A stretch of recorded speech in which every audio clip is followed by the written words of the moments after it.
Kembali bersama kami, pemirsa. TNI dan Polri menggelar pertemuan dengan Forkopimda, tokoh masyarakat, tokoh agama, dan tokoh adat se-Papua di Kabupaten Mimika pada Sabtu siang. Ya, tatap muka digelar terkait penanganan pandemi COVID-19 serta meninjau keamanan di bumi Papua jelang Pilkada serentak. Pertemuan digelar di Rimba Papua Hotel, Kecamatan Timika, Kabupaten Mimika, Papua dengan menerapkan protokol kesehatan yang ketat.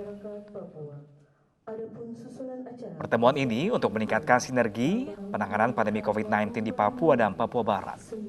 Selain itu, tatap muka juga dilakukan untuk konsolidasi terkait keamanan Papua jelang Pilkada serentak pada Desember mendatang. Panglima TNI mengingatkan seluruh elemen masyarakat di Papua agar selalu menjalankan protokol kesehatan dan menerapkan pola hidup 3M untuk menekan penyebaran virus COVID-19 di Papua. Polri juga menginginkan warga Papua tidak segan-segan berkomunikasi dengan aparat yang ditugaskan di Papua.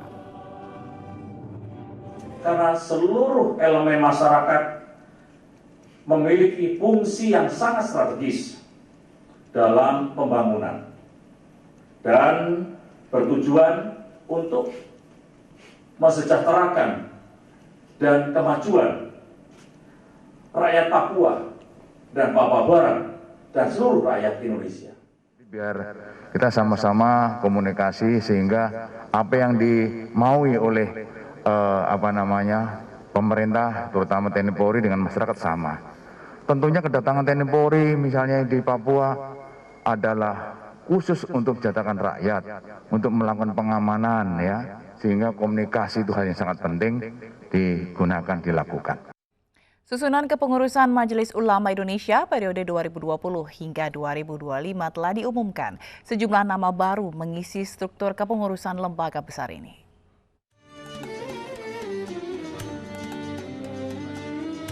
Majelis Ulama Indonesia (MUI) melalui Musyawarah Nasional ke-10 mengumumkan struktur kepengurusan baru periode 2020-2025.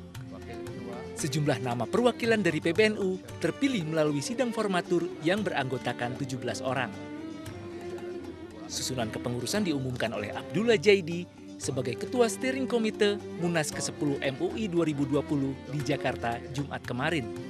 Pimpinan Majelis Ulama Indonesia, Ketua Umum Kiai Haji Miftahul Akhyar, Wakil Ketua Umum Dr. Haji Anwar Abbas MMMAG, Wakil Ketua Umum Dr. Kiai Haji Marsudi Syuhud. Dari hasil Musyawarah Nasional ke-10, terpilihlah Rais Am PBNU Kiai Haji Miftahul Akhyar sebagai Ketua Umum MUI periode 2020-2025. Kemudian Amir Syah Tambunan terpilih sebagai Sekjen MUI periode 2020-2025. Sedangkan di posisi Bendahara Umum terpilih nama Misbahul Ulum. Sementara sejumlah nama pengurus MUI sebelumnya yang kerap berseberangan dengan pemerintah tidak lagi mengisi struktur MUI periode saat ini. Nama-nama yang tidak terpilih lagi antara lain Dim Syamsuddin, Bakhtiar Nasir, Tengku Zulkarnain, dan Yusuf Martak. Ya, pemirsa, polisi menangkap penghina Presiden Jokowi di Sumatera Utara. Pelaku merupakan Ketua FPI Kecamatan Galang, Deli Serdang.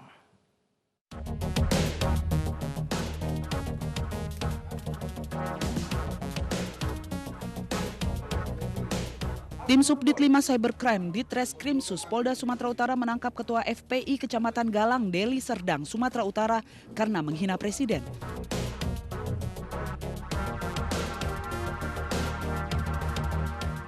Pelaku berinisial WP mengunggah foto editan Megawati Soekarno Putri menggendong Presiden Joko Widodo di grup Facebook.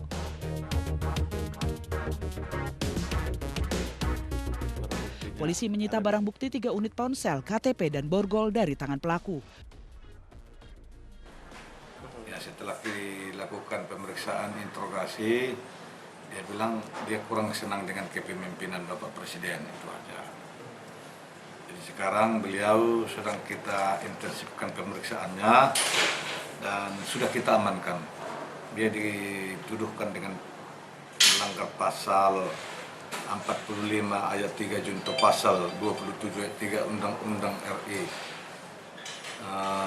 nomor 19 tahun 2016 tentang perubahan atas Undang-Undang Republik Indonesia Nomor 9 Tahun 2008 tentang ITE dan pasal 310 junto pasal 306 dan pasal 207 KUHP.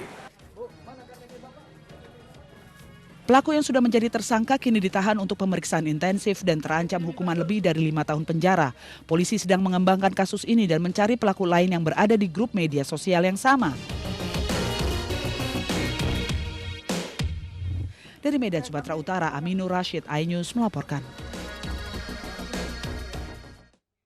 Terpidana kasus terorisme Abu Bakar Ba'asyir masih dirawat intensif di Rumah Sakit Cipto Mangunkusumo, Jakarta. Sebelumnya, Ba'asyir dirawat sejak 24 November lalu dengan keluhan demam tinggi, nyeri kepala, dan radang.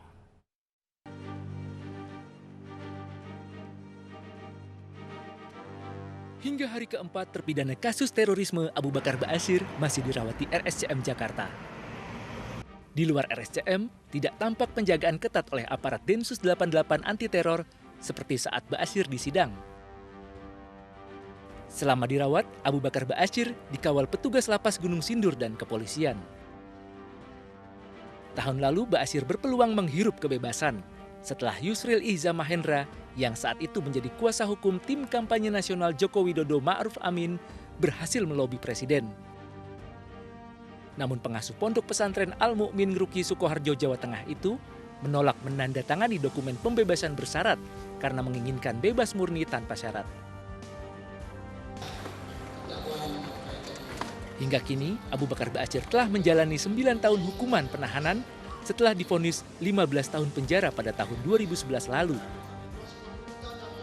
Ba'asyir terbukti bersalah meyakinkan dan menggerakkan orang lain serta mengalirkan dana untuk terorisme. Dari Jakarta, tim liputan iNews melaporkan.